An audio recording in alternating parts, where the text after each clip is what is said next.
This is Toledo Symphony Lab, a behind-the-scenes look at the world of classical music from WGTE Public Media and your Toledo Symphony. I'm Brad Cresswell. Joining me today in the studio is the Toledo Symphony's Marketing Director, Vanessa Gardner, and by phone we have Principal Second Violin and Artistic Administrator Merwin Hsu, and also by phone we have a very special guest.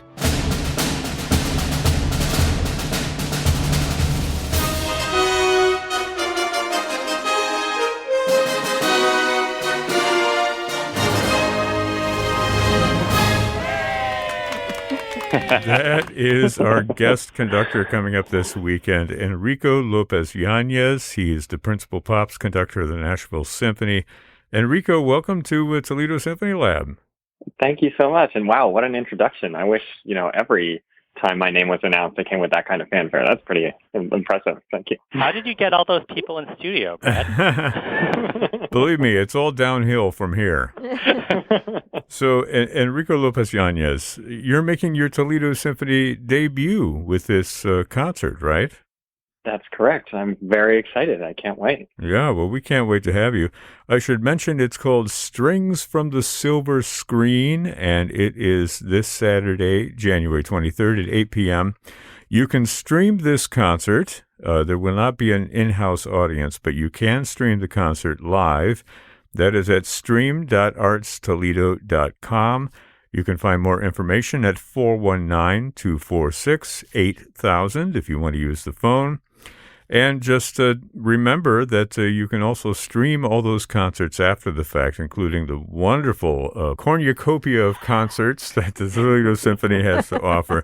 That, again, is online at stream.artstoledo.com. So, Enrico, we're going to talk about film music today because that is what you're centering on this weekend. I imagine as a pops conductor, you do a lot of film music as well. Can you start by telling us a little bit of your story? And here's what I'd like to do. I've got a lot of Mozart queued up today for two reasons. The first reason being that it's public domain and I can air it and people can download it. The second reason being that Mozart's music has made a lot of appearances in movies throughout the years, and we'll talk about that and do a little quiz a little bit later. But so having said all of that, what I'm going to do is play the opening of the Symphony No. 1 of Mozart, which he wrote when he was 8 years old. So I want you, Enrico, to take us back to when you were 8 years old, right? Okay. Let's see if we can do that. I'll take you back a little bit here. I'm imagining Wayne and Garth. Yeah. Okay. I love this symphony, by the way. Symphony No. 1 of Mozart. Okay. Oh, Enrico, you still there? I'm still here. Yes, okay. Absolutely. Take us back to when you were like 8 or thereabouts. Around 8, sure. Well, I grew up in a very musical family. So both of my parents were musicians. My father is an opera singer. He's an operatic tenor.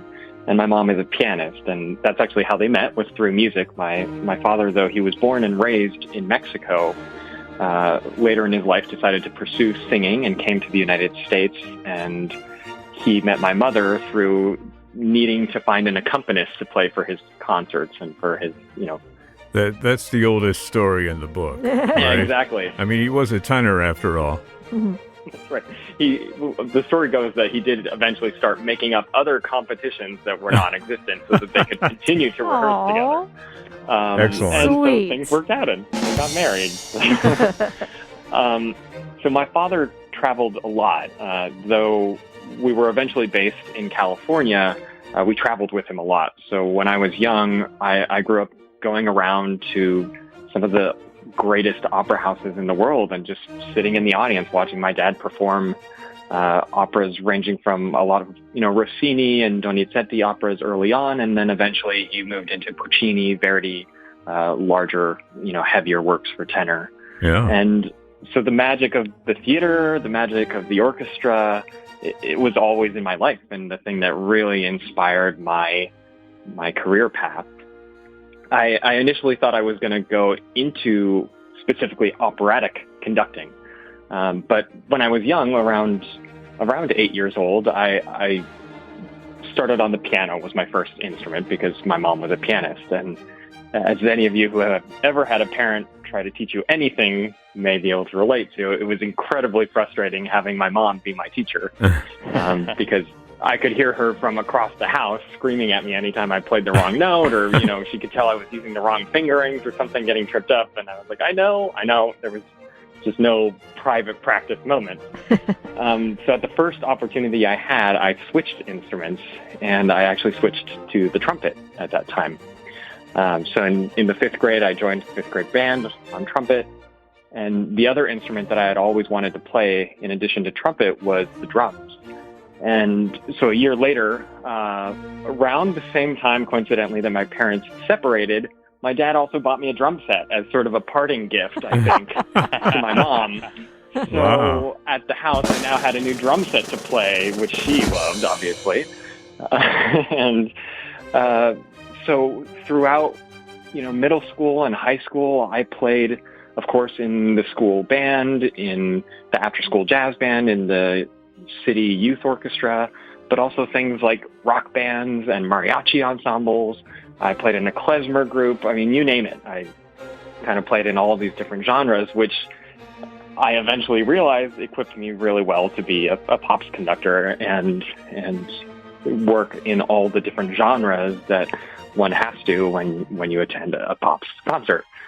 Yeah. So that's kind of where the love grew and the interest and the passion grew for what I get to do now, which has been fantastic. Wow. Well, that's a great story. I mean, I think I've used up my entire soundboard there, but that's okay. So you're in Nashville, right? That's right. Yeah, so you're conducting with the Nashville Symphony, the Pops concerts. So now this concert that's happening on Saturday is all about film music, and it's using the strings to play music from the films. Do we know what's going to be on the concert at all? Do we know some of the favorite selections that we might hear? We do. It's actually a really great concert because it spans several decades of cinematic favorites. So we'll sort of roughly trace some cinematic history, starting with things like classic films from film scores from Bernard Herrmann's Psycho. We'll play a little bit of some tributes to some of the Broadway crossovers, from film to stage crossovers like Richard Rodgers music. There will be some appearances of classical music and where it has found its place in the cinema, and moving all the way forward to recent films from Disney to scores by John Williams that really spans the gamut of the cinematic history. Yeah. Well, I mean, you can't have strings from the silver screen without that Psycho theme, right? With the violins screeching as they are. Let's talk a little bit about film music in general. I mean, it seems to serve different purposes depending on what the director wants or how the music is underscoring the story, or maybe just the emotions. Why don't we start by talking about our favorite film composers? And I'm talking about music written actually for a movie, right, as opposed to music being used in a movie. Enrico, do you want to start us off with just a quick rundown of the composers that you admire working in film music? Of course. I've had the pleasure of working with a couple, and certainly conducting a lot of, nowadays, one of the very popular things is for orchestras to perform these movies in concert, where they project the movies and the orchestra accompanies it. I, of course, have to acknowledge who I think is quite possibly one of the greatest just American composers, period, whether or not it's for the movies or not, which is John Williams. I really think his skill and the vastness of his repertoire that he has brought and has really placed movie music on a just brand new level and scale. There are a lot of other great contemporary composers, of course, Michael Giacchino, Alan Menken, Howard Shore. There are just a vast range of composers out there right now that are doing really great writing. And of course, classic composers, Bernard Herrmann has so many incredible classic scores like Psycho, and Psycho being one that was just so unique because it's one of the few cinematic scores that is actually composed for just strings. Yeah. There's nothing else other than the string orchestra in that movie, which is really unique and so incredibly interesting how he used the string ensemble to create all the different emotions that are in that film.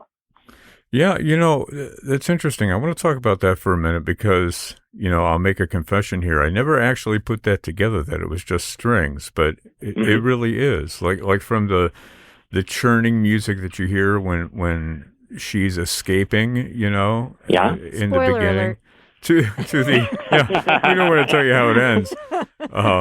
If you haven't seen the movie, turn off your radio. But and then of course the screeching strings during the murder scene with the knife and the chocolate syrup and what have you. All of that done with the strings.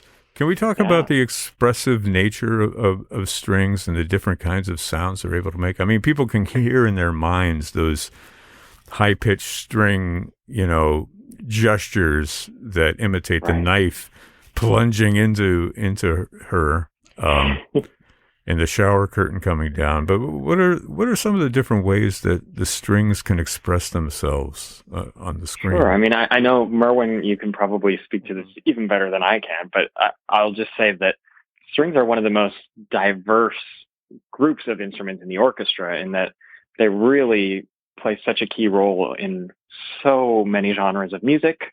And part of that is that they do have so many sort of extended or unique extra technique abilities that they have, whether it's, of course, playing it in a traditional fashion, whether it's plucking the strings, whether it's tapping on the strings with the wood of the bow rather than the hairs of the bow, sometimes even tapping the physical body of the instrument, or all kinds of ways you can move and manipulate your left hand to create different sounds. And it's just an instrument that composers have really explored very deeply because they've been around, of course, for centuries. And so as a result, we have all these unique effects and sounds that can be created by these very traditional and beloved instruments. Yeah. Well, Merwin, you're a string player. You agree with that?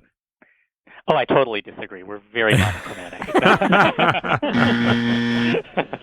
No, I would absolutely agree with that. I think one of the things that helps so much as well is when you go from the lowest note that the double bass can play, especially with that extension, all the way to the highest notes of the violin. There's just a huge pitch frequency range, and that can really communicate so much. And I think the other thing that I think is really interesting is there's so much kind of ability to, because of the way that the fingers can vibrate back and forth, you can very much imitate the feeling of a human voice in that. So it can mimic the vibrations that a voice makes when they're singing. And so I think in that sense, there's a very human quality that speaks very much to the heart. So I think I would just add those couple of little things to what Enrico said. Yeah. Now, are these all, for the most part, arrangements for the string orchestra of themes from these movies that we're going to hear? Some are and some are not. For the Bernard Herrmann, for example, this is the original scoring. I mean, it's obviously not the full film, so it's a short suite extracted from. Same thing with some of the classical repertoire, and a few, yes, have been adapted for this ensemble, given that during COVID times, we cannot fit, 80 to 100 musicians on stage safely. So, yes, these are adaptations. Yeah. Well, Enrico, I know you have some experience doing these kind of virtual offerings. Can you talk a little bit about your experience in that arena as of late? Sure. I have to say that it has been unique and posed new challenges, of course, for orchestras around the country and around the world that we are not used to, but thankfully orchestras have been adapting quickly and being able to offer these, which I think is just such a great way to continue to connect to our audiences in the community and bring forth art, which, as we all know, we are in desperate need of during these times, is consuming something that's positive and good for our souls. Yeah. And through offering the orchestra, even if it can't be in person right now, at least we're able to bring some art into the homes of our beloved audience members. And, some of the things that I would point out are unique and challenges that may not be obvious at first is the big thing is social distancing on stages and different combinations of instrumentations that you may not typically see on stage as often. It's unique for players who are used to being in very close proximity to their colleagues, who are able to then hear a particular way. If you've played in an orchestra for 20, 30, 40 years, now all of a sudden you're being sat at opposite corners of the stage in places where you personally may have never sat before, and trying to hear members of the orchestra who are now sitting 30 additional feet further from you than you're used to. So that there are some definite challenges. But what I've noticed is that orchestras have been adapting well and taking that in stride. And of course, these are all highly trained professionals. So we have great positive attitudes, willing to be flexible in order to keep doing the thing that we love and that we hope our audiences are equally as big of fans and passionate about. Yeah, I can tell that this has been on your radar for some time, these sorts of concerts. We're talking with conductor Enrico Lopez-Yañez here on Toledo Symphony Lab. He's coming to the, is it in the Paris style that you guys are performing this concert? Mm-hmm. Yeah, he's coming to the Paris style. It's this weekend. You can catch the live stream Saturday, January 23rd at 8 p.m. It's at stream.artstoledo.com. All of the Toledo Symphony content is up there for your streaming pleasure. Again, it's stream.artstoledo.com. Enrico, have you been to Toledo before? I know this is your debut with the symphony. Have you ever been in our area before? I have not. This will be my first time. I've been to Ohio several times, but not to Toledo specifically. Wow. Anybody have recommendations for Enrico of must-see under quarantine Toledo experiences? If the sun comes out, which is a big if, I highly recommend taking a stroll through one of the metro parks, or just strolling downtown by the water. It's just really beautiful. Yeah, if you like to get outdoors, even in the cold, metro parks are a great way to explore. Mm-hmm. Beautiful, beautiful parks that we have here. Merwin, you have something you were going to add? Oh, absolutely. I think that the museum is now it's still open for a socially distanced number of visitors, and I think it's a wonderful museum to visit. Yeah. I personally would recommend that you go see the Toledo Symphony. I think they give great concerts. So that'll be number one on my list. Excellent. So glad that I thought of it. Let's talk a little bit more. You mentioned John Williams. I mean, he's one of my favorite film composers also. And part of it is because he has such a classical, a grounding. I think back to the 1970s and Star Wars movies and things like that. I was maybe 13 years old when that came out.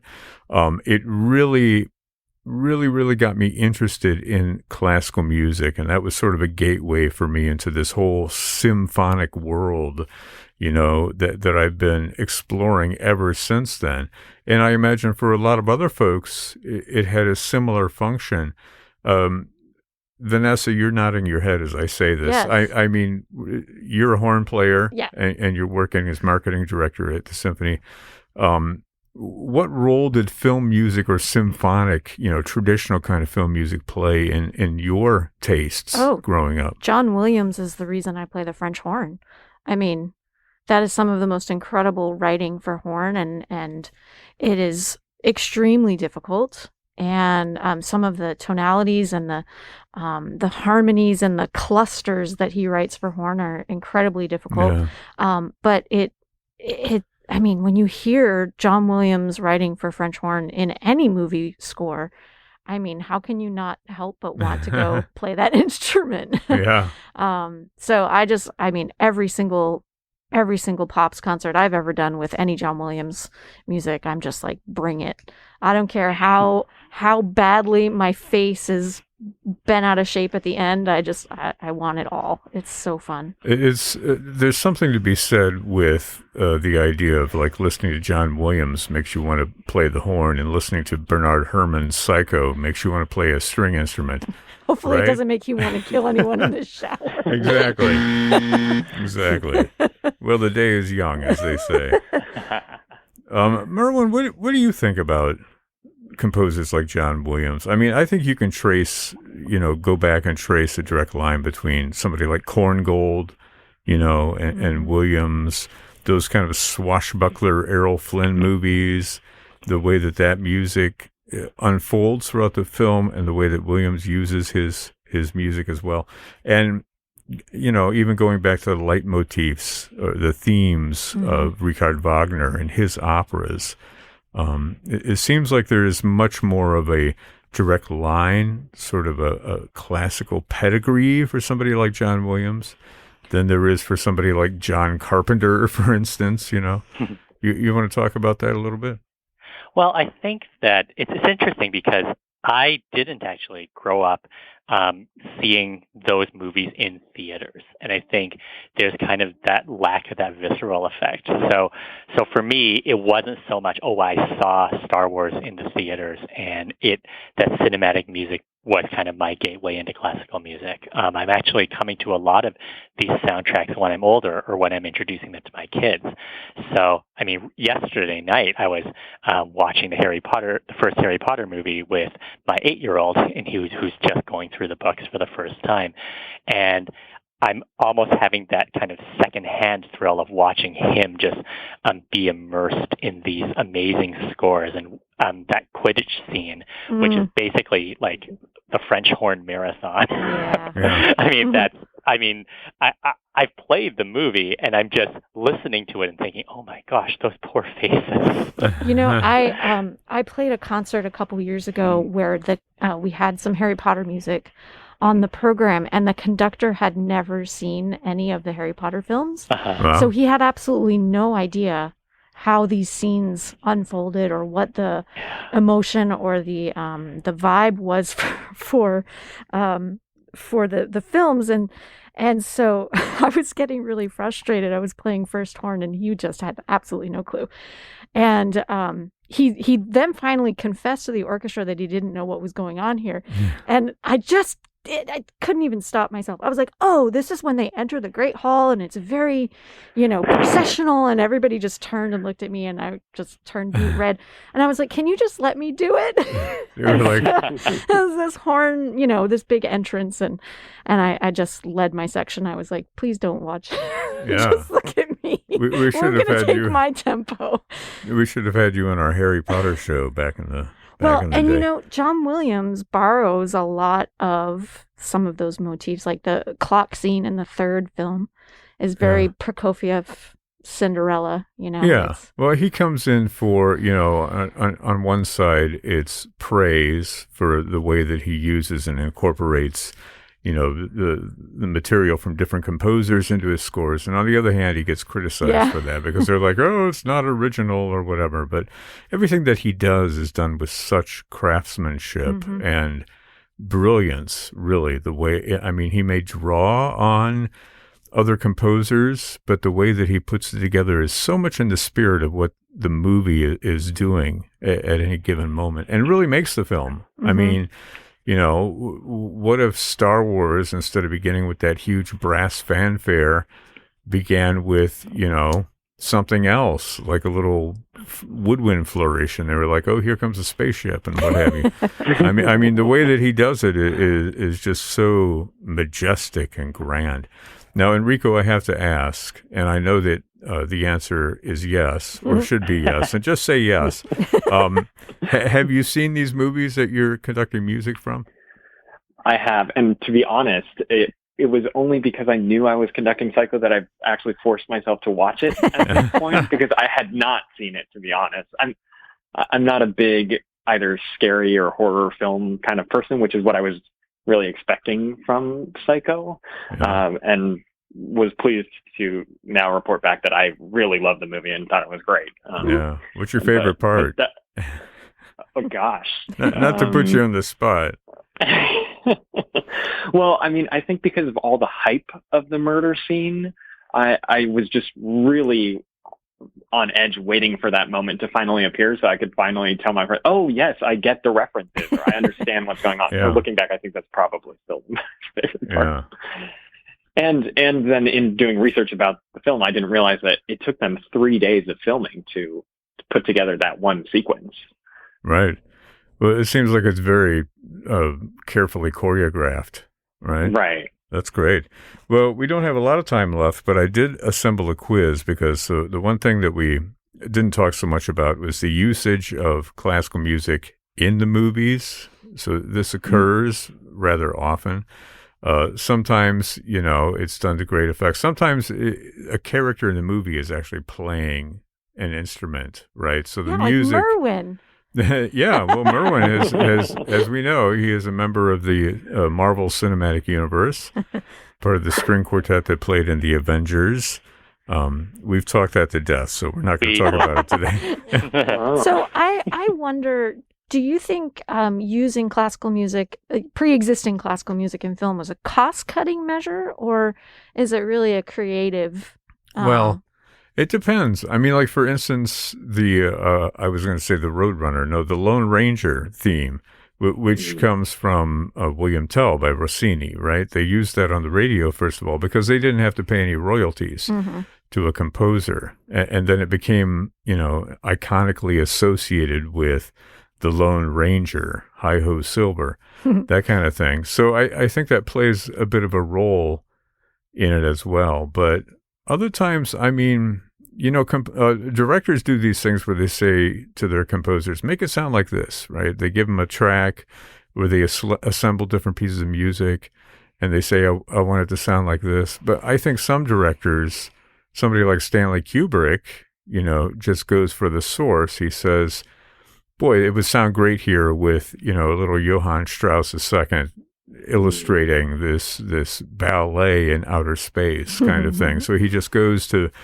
using the actual music. So I think it depends on the source. It depends on the director of the film. Anybody else want to talk? Because I'm talking an awful lot here. Well, one of my absolute favorite soundtracks is from the movie There Will Be Blood. Oh yeah, Johnny Greenwood. Yeah, exactly. 2006, 2007, something like that.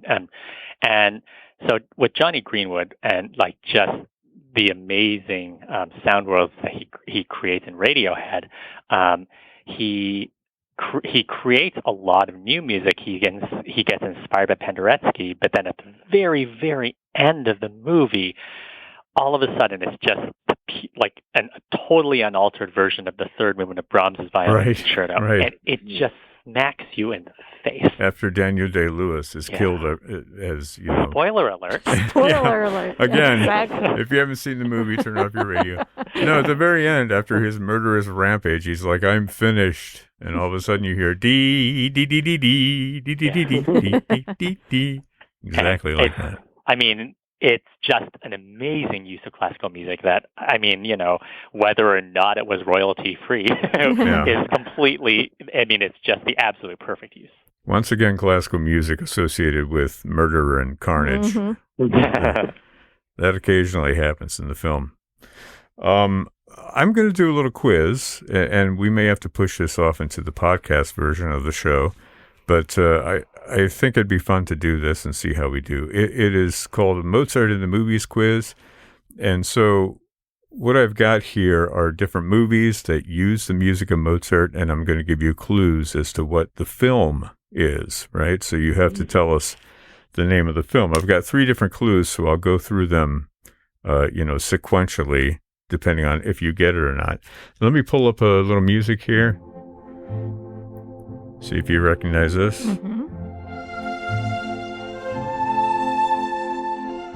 Okay, this film is a tragedy. It's about a tightrope walker. It's a Swedish film. Anybody got it? What? It gave its name to the Mozart piano concerto we're hearing right now. Elvira Madigan? Elvira Madigan, yes. Another upstaging by Merwin. Merwin is back. I watched tightropes a lot in my day. Playing the violin, no doubt. Yeah, I mean, people still call this piano concerto the Elvira Madigan concerto, even though it was used in the 1960s for this film. So a bit of a musical anachronism there. Anyway, moving on. This German film depicts the tragic transformation of a respectable professor into a cabaret clown and his descent into madness. Anybody got that? A German film about a professor going crazy.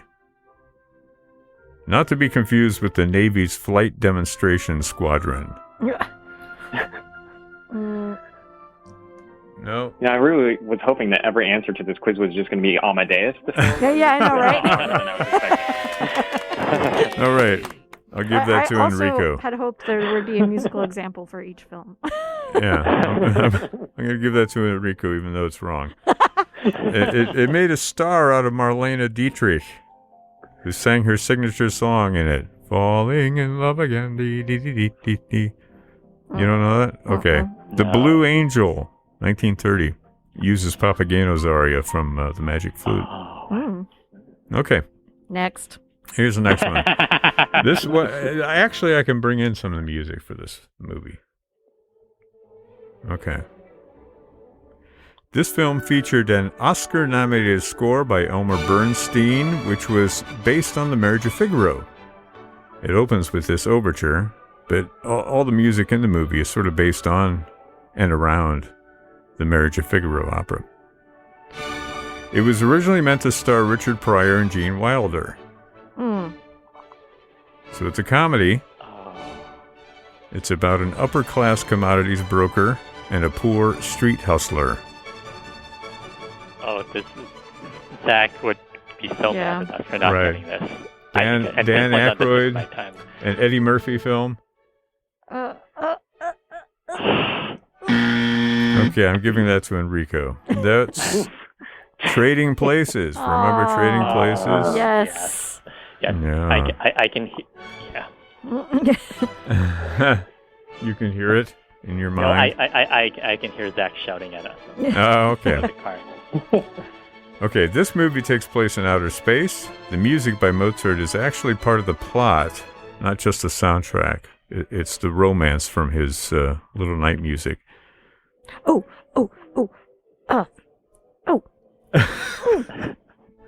Is Bruce Willis in it? No. Oh, okay. All right. But Sigourney Weaver is. Alien. Okay, I'm giving that to Enrico. Wait, I totally said it first. You know, a lot of these are before my time. So I do deserve this advantage. Thank you. I appreciate it. Yes, absolutely. We're letting I've you never start seen ahead. the Alien films. I've All seen right. tidbits, but... Here's a movie that also featured Mozart's music as part of the plot. It's played by the lead character. The music is Mozart's Sonata Facile, or the Easy Sonata, because the character who plays it is at his very first piano lesson. Anybody got an idea? Okay. He was at his very first piano lesson, but he actually takes hundreds of piano lessons, all of them within the span of a 24-hour day. Nope. The day keeps repeating. Groundhog Day? Groundhog Day? Yeah. I'm giving that to Enrico. Okay. Here's a good one. Based on a German language thriller about a doctor who suffers psychological trauma after his wife confesses to having had sexual fantasies involving another man. The Mozart clip in this film is briefly heard before it morphs into a piece by Giorgi Ligeti. Oh, Eyes Wide Shut. Yeah, you got it. Excellent. I'll give that to Enrico. Okay.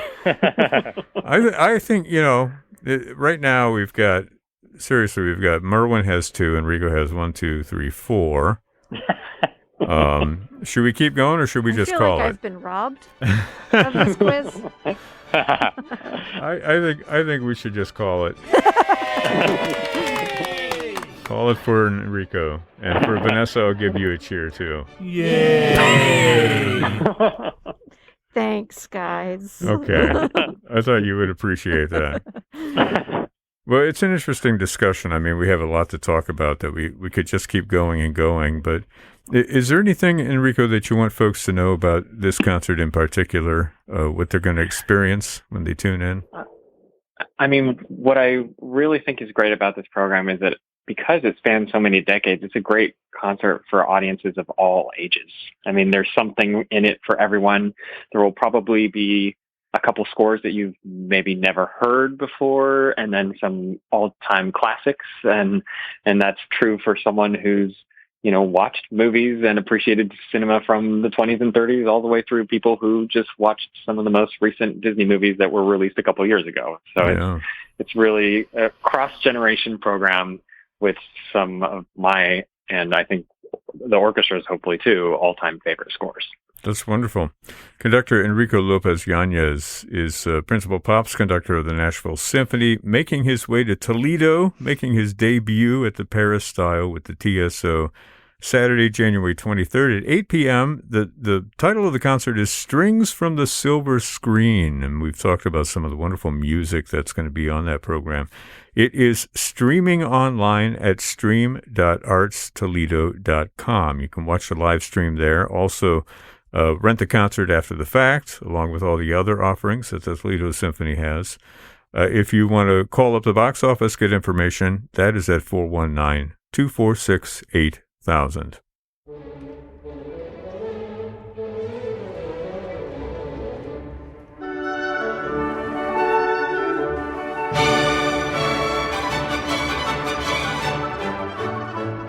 This program is a production of WGTE Public Media in collaboration with our sponsor, the Toledo Symphony, with generous support from the Rita Barber Kern Foundation.